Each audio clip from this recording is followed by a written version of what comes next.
Olá, meus irmãos e irmãs, sejam bem-vindos ao canal Vinícius Siqueira.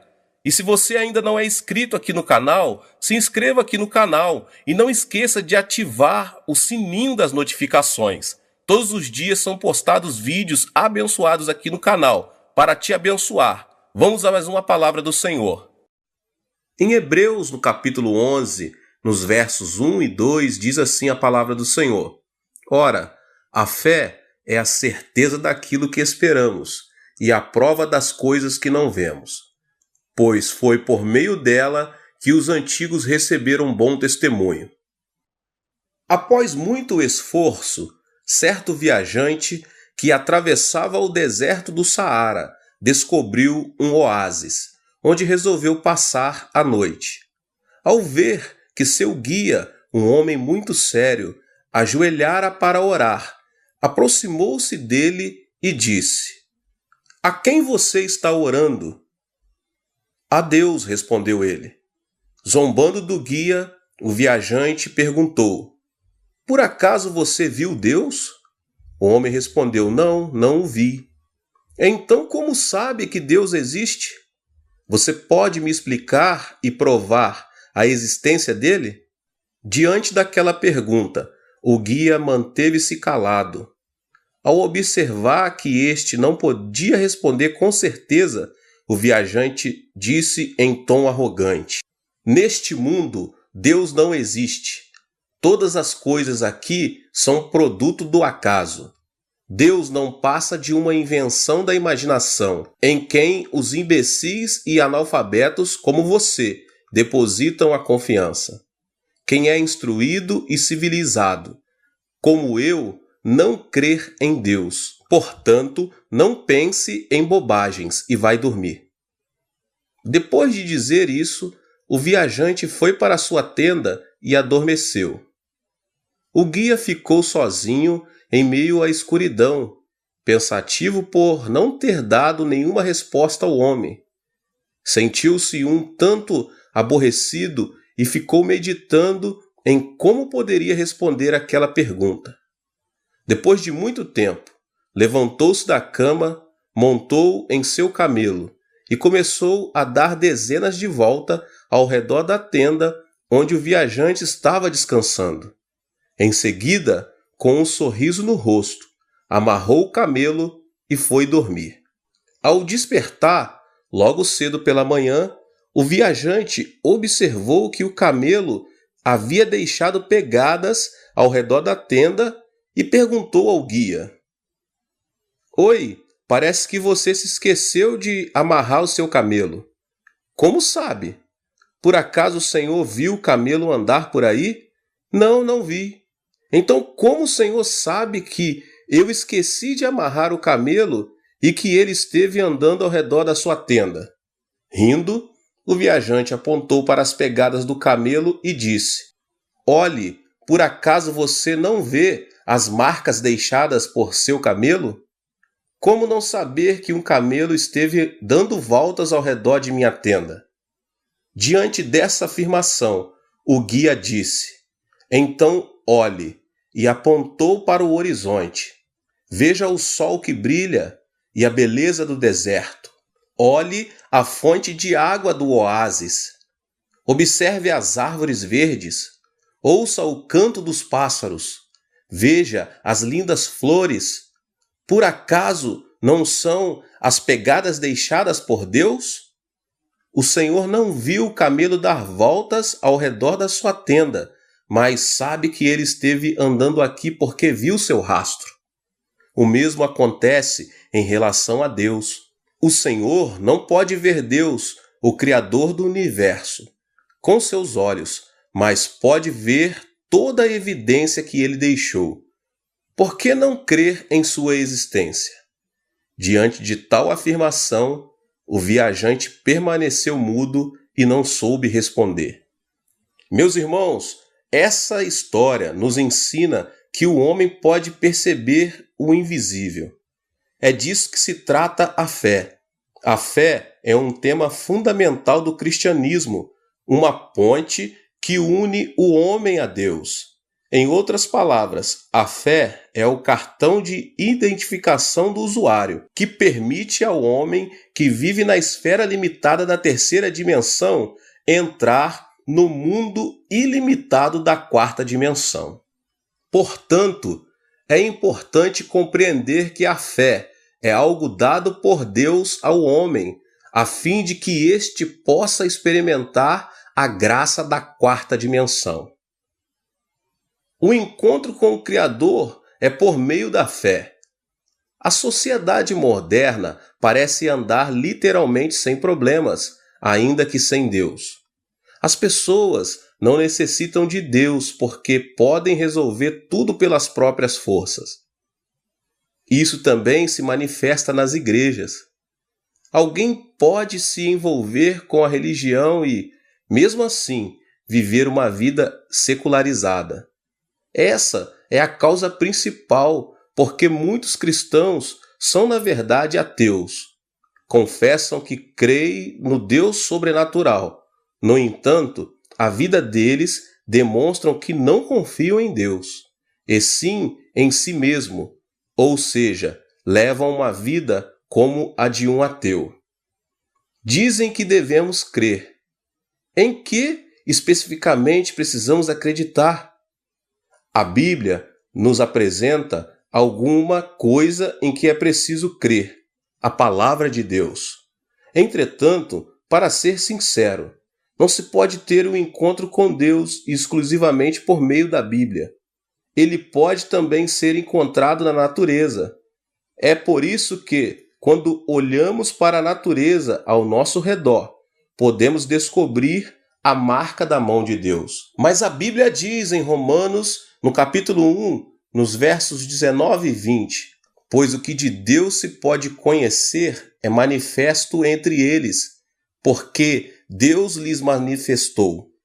Pois desde a criação do mundo, os atributos invisíveis de Deus, seu eterno poder e sua natureza divina, têm sido vistos claramente, sendo compreendidos por meio das coisas criadas, de forma que tais homens são indesculpáveis. O que significa isso, meus irmãos? Que Deus deixou evidência de sua existência na natureza. Portanto, ninguém poderá desculpar-se dizendo: não vi Deus, nem o ouvi falar, por isso não creio em Deus.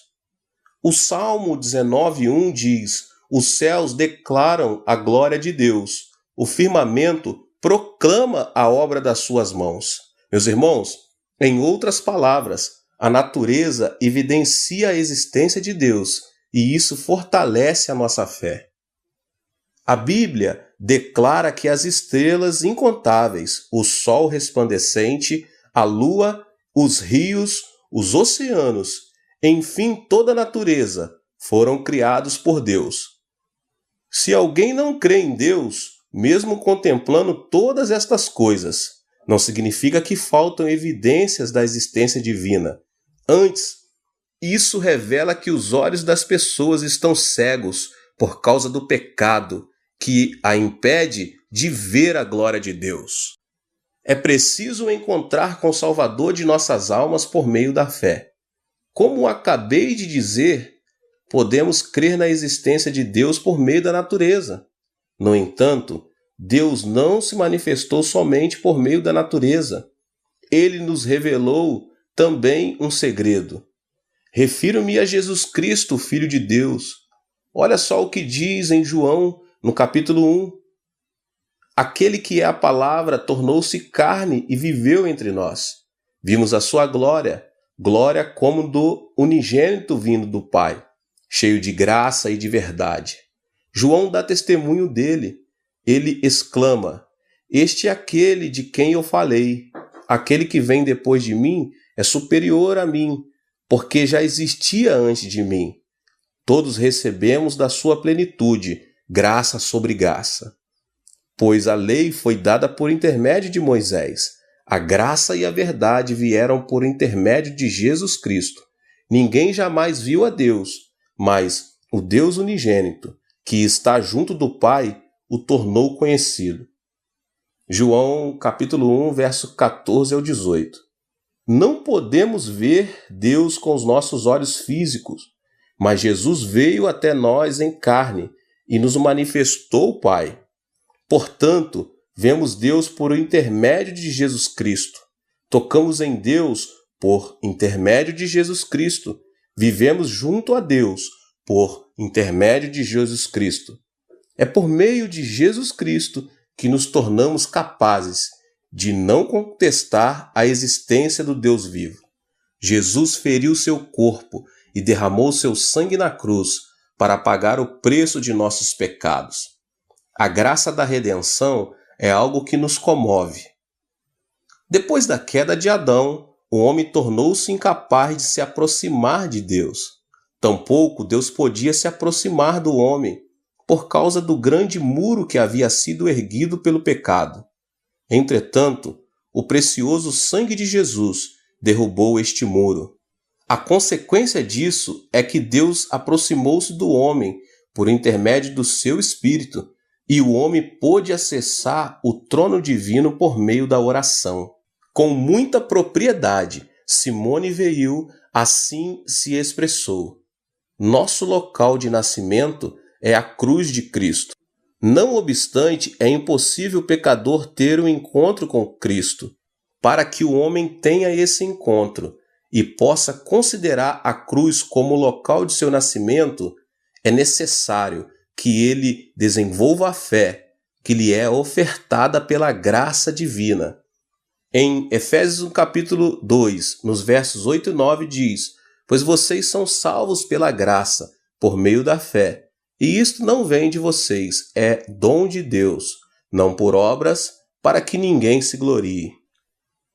Ouça agora essa história real e muito importante. A morte de um jovem pastor de ovelhas. No norte da Escócia, havia uma ponte de ferro que atravessava todo um vale. Por baixo dela corria um rio. A ponte era tão alta que dava medo. Certo dia, bem cedo, um jovem pastor de ovelhas observou que uma parte da ponte estava caída em razão da forte chuva da noite anterior. Nesse instante, ouviu o ruído de um trem. Obviamente, o maquinista do trem não havia sido informado sobre a quebra da ponte. Era questão de minutos para que centenas de pessoas sofressem uma catástrofe. O jovem não hesitou em tirar a roupa e, agitando-a, começou a gritar: pare, pare!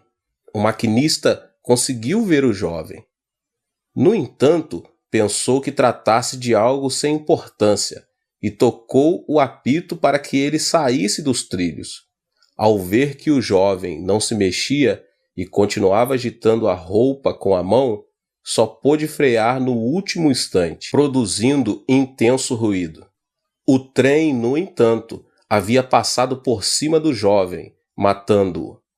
Surpreso com o que aconteceu, o maquinista curvou-se para olhar embaixo do trem e viu que, um pouco mais adiante onde estava, os trilhos haviam sido destruídos. Se o trem tivesse continuado pelos trilhos, os passageiros teriam morrido. Ao ver aquilo, todos os passageiros ficaram pálidos e o maquinista acenou-lhes: venham todos aqui e vejam o jovem pastor que sacrificou sua vida para salvar a nossa. Todos se aproximaram para ver o corpo em pedaços. O jovem pastor não hesitara em dar a vida para fazer o sinal que detivesse o trem, que seguia para a morte certa. Esse é um fato real. Foi notícias dos jornais no espaço dedicado a notícias do exterior, com o título O Herói que Salvou Nossa Vida. O jovem pastor pode ser comparado a Jesus, pelo fato de haver dado sua vida pelo próximo. Tal como o trem que seguia os trilhos destruídos, nossa vida se dirigia para o inferno. Jesus Cristo, porém, colocou-se entre ela e os nossos pecados. ele permitiu que destruíssem seu corpo e derramou todo o seu sangue, detendo assim nosso avanço em direção à perdição. Com seu precioso sangue, ele abriu as portas para que pudéssemos entrar no céu. Com isso, em Cristo, temos abertas as portas da felicidade e da esperança. Um encontro pela fé através da palavra. De Gênesis a Apocalipse, a palavra de Deus é um presente do Pai para nós.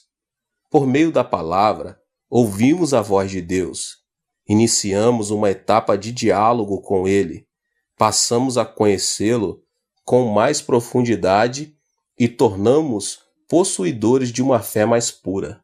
Em sua vida, o cristão tem por parâmetro a palavra de Deus. Como cristãos, não devemos confiar em nenhuma revelação, a não ser a Bíblia. Por mais que alguém tenha tido acesso a uma revelação extraordinária, se esta não estiver de acordo com a palavra de Deus, deve ficar certo que se trata de uma mentira do diabo e um engano de Satanás. Devemos ter um encontro com Deus por intermédio da palavra. Não existe revelação ou visão superior à Bíblia. Satanás disfarça-se de anjo de luz. No plano espiritual, devemos considerar que o nosso caminho deve ser somente a Bíblia Sagrada. No livro de Romanos está claro que a nossa fé tem como fundamento a palavra de Deus. Diz assim no capítulo 10, nos versos 16 e 17. No entanto, nem todos os israelitas aceitaram as boas novas, pois Isaías diz: Senhor, quem creu em nossa mensagem? Consequentemente, a fé vem pelo se ouvir a mensagem, e a mensagem é ouvida mediante a palavra de Cristo. O fato de confessar que se crer implica crer na palavra de Deus. Podemos crer porque Deus nos deu sua palavra. Caso contrário, a nossa confissão seria como golpear o ar. Somente a Bíblia, a palavra de Deus, é o fundamento da nossa fé. Portanto, o cristão deve lançar raízes na palavra de Deus e viver pela fé de acordo com os ensinamentos das Escrituras. Em Colossenses 2,7 diz: enraizados e edificados nele, firmados na fé, como foram ensinados, transbordando de gratidão. Temos examinado minuciosamente o objetivo de nossa fé, ou seja, temos analisado com atenção aquilo em quem devemos crer. Como resposta à nossa pesquisa, encontramos a revelação de que o amor de Deus, a salvação de Jesus Cristo e a Bíblia devem servir como parâmetros da verdade. E só por meio da fé é possível encontrar essas três coisas. Agora eu quero mostrar para vocês a maneira pelo qual podemos aplicar a nossa fé. Que tipo de fé é a da quarta dimensão? Como podemos aplicar esse tipo de fé para que possamos viver nessa dimensão? O que significa aceitar a fé em Deus? O que significa crer na graça da redenção de Cristo? Qual o alcance da sua visão espiritual de fé? Tão logo foram contaminados pelo vírus do pecado e repelidos por Deus, todos os descendentes de Adão perderam a sua visão. A partir desse instante, o homem perdeu a capacidade de ver e se transformou em um cego. A vida do homem tornou-se muito infeliz e miserável, como os exemplos narrados pela Bíblia acerca do homem encontrado fora do jardim do Éden, o assassinato de Abel pelo próprio irmão Caim e o homicídio sem restrição por parte de Lameque, que se vingou 70 vezes 7. São evidências de como pode ser a triste vida do homem que não vive pela fé. Portanto, o caminho mais curto a que o homem pode recorrer para recuperar a felicidade é o da recuperação da sua visão. Felizmente, a Bíblia traz relatos a respeito de homens que, no começo, andaram pela trilha do pecado, mas depois recuperaram a visão e foram justificados. Saulo recuperou a visão ao ter um encontro com Jesus em Damasco, e as escamas caíram de seus olhos. A partir desse momento, a vida do apóstolo mudou drasticamente. Ele viveu feliz junto ao Senhor pelo resto de sua vida. Da mesma forma, a Bíblia usa a visão como símbolo de fé. Quando recuperamos os olhos da fé, podemos ver Deus, seu Filho Jesus Cristo e sua palavra, que dá testemunho dele. Meus irmãos, que Deus abençoe a vida de cada um. Eu convido a você que ainda não é inscrito aqui no canal, que você se inscreva aqui no canal, ative o sininho das notificações, para que você não perca nenhuma palavra, nenhum vídeo. Não esqueça de deixar aqui o seu like e de compartilhar este vídeo com as pessoas que vocês mais amam. No sul da China, os nativos foram surpreendidos por uma estiagem. Em consequência disso, a falta de alimentos não se fez esperar. Em meio àquelas circunstâncias, chegou um missionário, anunciou o evangelho e o povo começou a crer em Jesus. Certo dia, um dos recém-convertidos aproximou-se do missionário, manifestando a imperiosa necessidade de sobrevivência. Pastor, estamos morrendo de fome. Por acaso o Senhor pode nos ajudar? Diante dessa pergunta desesperada, o missionário respondeu: pelo esforço humano, não podemos fazer nada. Entretanto, o Antigo Testamento narra que Deus enviou o maná para o povo de Israel em sua passagem pelo deserto. Se nos ajoelharmos em oração, Deus nos protegerá, assim como fez com o povo de Israel. Um grande milagre vai acontecer. Todo o povo orou durante 44 noites. Quando terminaram de orar, uma grande tempestade formou-se no norte, e nuvens começaram a acumular-se, provocando uma chuva torrencial. O surpreendente é que, logo após a chuva, o povo descobriu um monte de trigo tão grande que precisou ser removido com pás. A fé nos permite ter acesso à quarta dimensão, o mundo de Deus. Muitos cristãos não experimentam o mundo de Deus porque não atraem a quarta dimensão mediante a fé. Todos os feitos de Jesus, narrado na Bíblia, são produto da atração do mundo da quarta dimensão. Se você começar a ler a Bíblia com a lente da quarta dimensão, descobrirá que, ao realizar um milagre, Jesus não dizia: eu o curei, e sim, a sua fé, sua quarta dimensão, o curou, ou a sua fé o curou, vá em paz. Em outras palavras, nossa fé é um milagre da quarta dimensão. Um outro nome da fé é a obediência.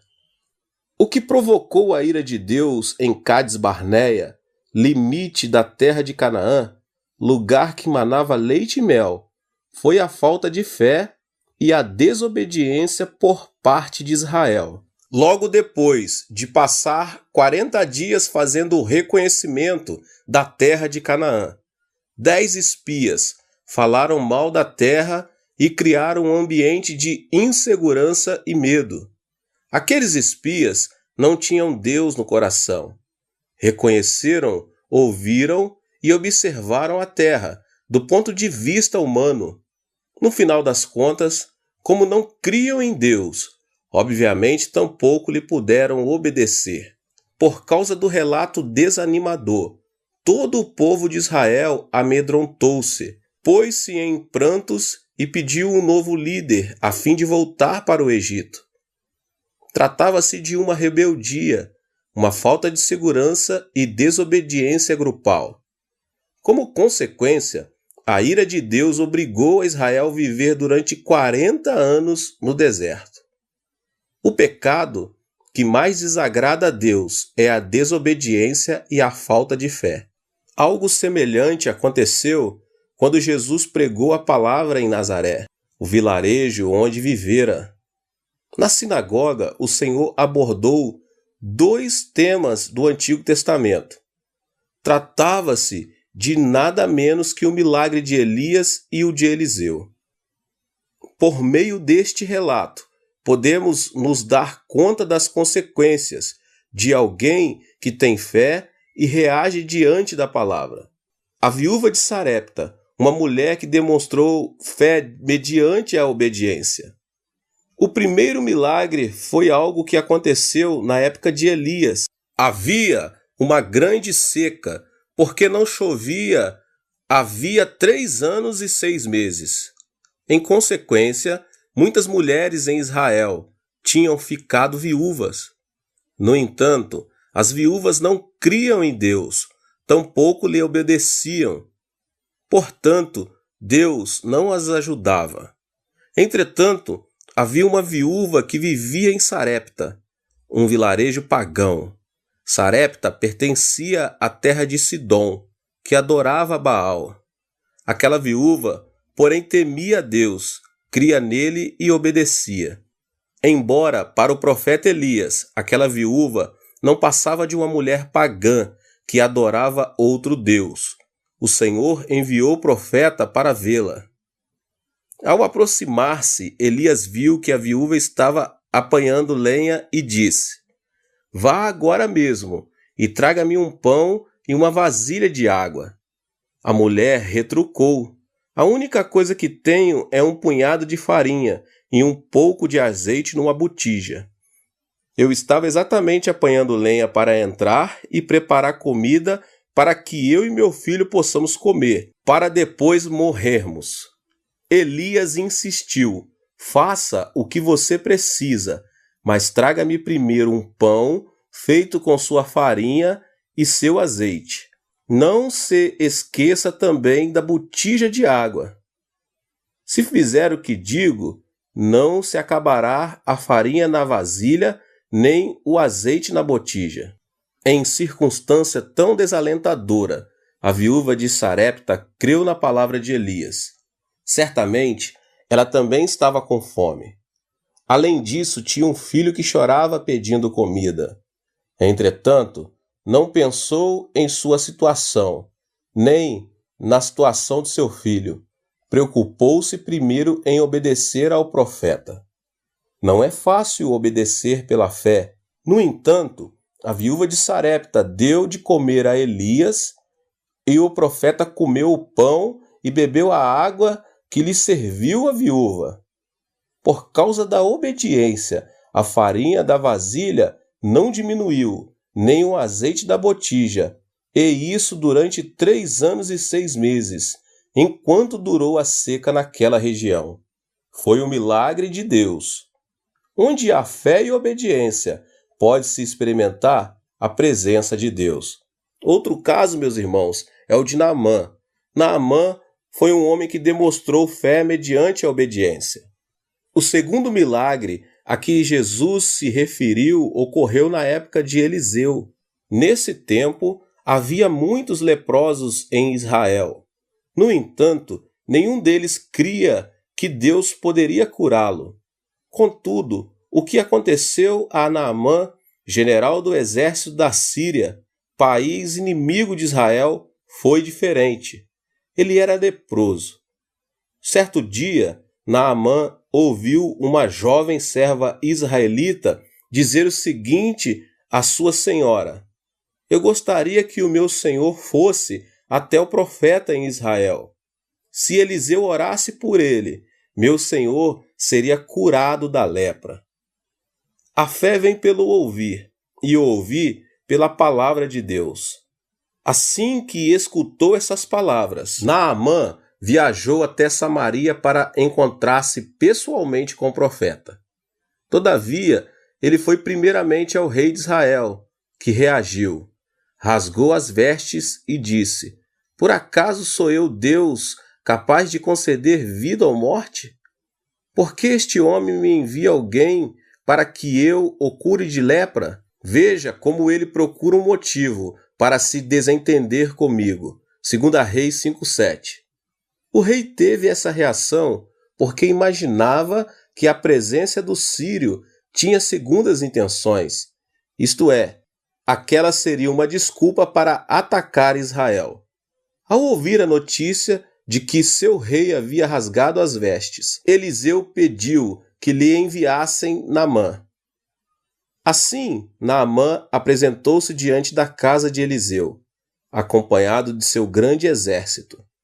Para sua surpresa, porém, o profeta nem sequer saiu para saudá-lo e enviou um servo para lhe dizer: vá e lave-se 7 vezes no rio Jordão. Sua pele será restaurada e você ficará purificado. Ao ouvir estas palavras, Naamã ficou muito indignado e saiu dizendo: eu estava certo de que ele sairia para receber-me, invocaria em pé o nome do Senhor, o seu Deus, moveria a mão para o lugar afetado e me curaria da lepra.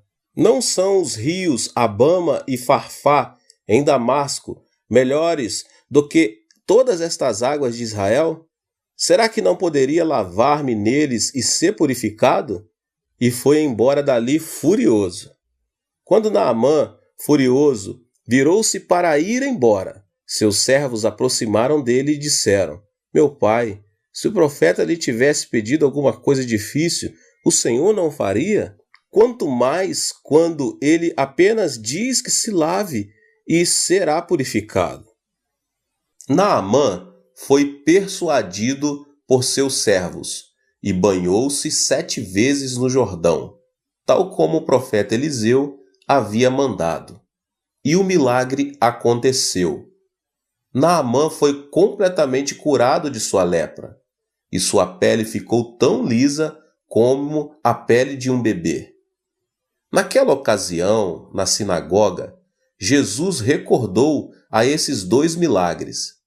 No entanto, esses 2 relatos não coincidem exatamente com o espírito do Antigo Testamento, visto que em ambos os casos, os protagonistas pertenciam a 2 nações pagãs.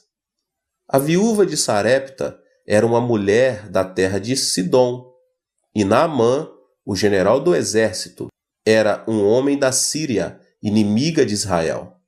Qual é o ensino que Deus quer ministrar a nós por intermédio dessas histórias? Elas significam que, sem crer e obedecer, mesmo que a pessoa faça parte de uma nação eleita por Deus, ele não a ajudará. Ao contrário, se, apesar de pertencer a uma nação pagã, a pessoa temer a Deus, crer e obedecer, então o Senhor virá em seu socorro. Eu sou o Senhor, o seu Deus, que o tirei da terra do Egito. Abra sua boca, e eu o alimentarei. Salmos 81:10. Esse texto bíblico revela o nosso problema: não escutar a voz de Deus e não obedecer ao Senhor. Deus sempre foi um Deus de promessas. Deus, Criador de todo o universo, quer satisfazer nossas necessidades pelo seu poder. Ele disse: abra a sua boca e eu o alimentarei. Atualmente, muitos que afirmam crer em Deus não ouvem sua palavra e não lhe obedecem. Por esse motivo, o Senhor não se manifesta no meio deles. Por mais que mantenhamos cerimônias religiosas magníficas, se não houver fé nem obediência, nossa relação com Deus não poderá ser mantida. Não que Deus deixe de nos salvar por ter a mão encolhida ou deixe de atender às nossas orações por não poder ouvir. Deus não age em nosso meio por causa da desobediência e da falta de fé. Confessar: creio em Jesus Cristo, fui batizado e sou membro de tal igreja, não garante a obra de Deus em nossa vida. Deus não olha para o exterior, isto é, para o ritual e a forma, mas sim observa o interior, a fé e a obediência que conservamos em nosso coração. Onde há fé e obediência, Deus age ainda hoje. A desobediência é outro nome para a fé morta. Obediência é o ato de deixar que Deus tome a iniciativa. Isso implica a pessoa renunciar ao próprio julgamento, à própria decisão. Esse tipo de obediência surge unicamente quando se crê, quando se obedece àquele a quem a iniciativa é entregue. No caso de haver certa dúvida ou incerteza, essa fé deixa de ser genuína. Deus não opera em uma fé que não seja completa. Mais do que falta de fé, a desobediência é uma fé morta. O dilema surge quando se afirma crer, mas não se obedece. Isso é ter uma fé morta. Nem todos os cristãos experimentam o poder de Deus aqui na terra. Devemos analisar cuidadosamente se a nossa fé é genuína ou se simplesmente estamos enganando a nós mesmos. Diante da menor dúvida, devemos restaurar nossa fé pela obediência. Dessa forma, conseguiremos viver unidos a Deus. A falsa fé demonstrada por Marta. A partir deste ponto, vamos analisar a incredulidade e a desobediência com base na história de Marta e Maria. Como todos sabem, a história começa com a morte de Lázaro, irmão dessas duas mulheres. Fazia muito tempo que os pais deles haviam morrido, e o irmão, o arrimo da família, agora morrera também.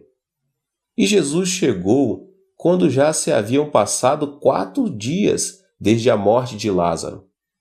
Fazendo este pedido, Marta murmurou contra o Senhor: se estivesses aqui 4 dias atrás, meu irmão não teria morrido. Por que chegaste tão tarde? Já não há esperança para nós. Marta e Maria estavam sem esperança. Agiam na 3ª dimensão. Na 4ª dimensão, Jesus é o mesmo ontem, hoje e para sempre. Marta, entretanto, cria no Jesus de 4 dias atrás, mas não no Jesus daquele momento. Aqui vemos o grande erro da fé que Marta demonstrava ter. A fé não deve mudar por causa das circunstâncias. Entretanto, Marta não tinha esse tipo de fé. Analisemos nossa fé com base na conversa de Jesus e Marta. Senhor, disse Marta a Jesus, se estivesses aqui, meu irmão não teria morrido, mas sei que mesmo agora, Deus te dará tudo o que pedires. O seu irmão vai ressuscitar, disse Jesus. Eu sei que ele vai ressuscitar na ressurreição no último dia, respondeu Marta. Então Jesus lhe disse, eu sou a ressurreição e a vida. Aquele que crê em mim, ainda que morra, viverá. E quem vive e crê em mim, não morrerá eternamente. Você crê nisso? Não parece algo estranho o diálogo entre Jesus e Marta? Se você estudar o texto minuciosamente, perceberá que Jesus está tentando transmitir a ela um ensino importante. Jesus está usando a linguagem da fé para que opere a 4ª dimensão. Marta, porém, não está sequer preparada para ouvir as palavras de fé. Em síntese, a fé professada por Marta era falsa. Jesus disse, o seu irmão vai ressuscitar. E Marta reagiu dizendo, no dia da ressurreição, claro. Além disso, Jesus disse, eu sou a ressurreição e a vida. Aquele que crê em mim, ainda que morra, viverá. E quem vive e crê em mim, não morrerá eternamente. Você crê nisso? No entanto, Marta só atinou em responder, sim, eu creio, tu és o Cristo, o Senhor. De início, parece que Marta está fazendo uma confissão de fé. Mas se analisarmos o texto cuidadosamente, percebemos que Marta não está respondendo à pergunta feita por Jesus. Marta não cria em Jesus, só acreditava no que conhecia. Conhecer e crer são duas coisas totalmente distintas. Fé não é somente crer em Jesus Cristo, o Filho de Deus, mas sujeitar-se à vontade e justiça, renunciar ao próprio julgamento e decisão. Se Deus nos fala, devemos crer nele e segui-lo, por mais que o nosso intelecto não o aceite, nem as circunstâncias nos acompanhem. A cena seguinte, descrita na Bíblia, mostra Jesus dirigindo-se à tumba em que Lázaro estava sepultado. Marta e Maria o acompanhavam e ele estava chorando. Com certeza, Jesus não chorou por estar triste pela morte de Lázaro. Ele sabia que o ressuscitaria. Naturalmente, ele chorou pelo tipo de fé demonstrada por Marta e Maria, uma fé morta. Como podemos saber que a fé professada por Marta e Maria era uma fé morta? Se as duas irmãs tivessem uma fé genuína, não haveria por que se desesperar, atemorizar-se e sentir frustração pela morte de Lázaro. Elas estavam tristes pela aflição, por não crer em Jesus, embora o Senhor estivesse presente ali mesmo. Cremos que o Senhor tenha chorado por causa da incredulidade demonstrada por Maria e Marta. O que você acha da resposta dada por Marta? Não é mais do que mostrar ignorância a respeito do que Jesus deseja. A fé morta não pode atrair nem fazer que se experimente a quarta dimensão de Deus, tal como aconteceu a Marta. Por mais que a quarta dimensão se revele diante de algumas pessoas, elas não se dão conta disso. A obediência requer uma decisão, mas se uma pessoa não confia na outra, não lhe pode obedecer. A reação de Marta mostra justamente isso. Essa cena deu-se quando Jesus se achava diante do túmulo de Lázaro. O diálogo continuou e a falta de comunicação também. "Tirem a pedra", ordenou Jesus. Apesar da incredulidade de Marta, Jesus insiste na linguagem da fé e trata de atrair o mundo da quarta dimensão.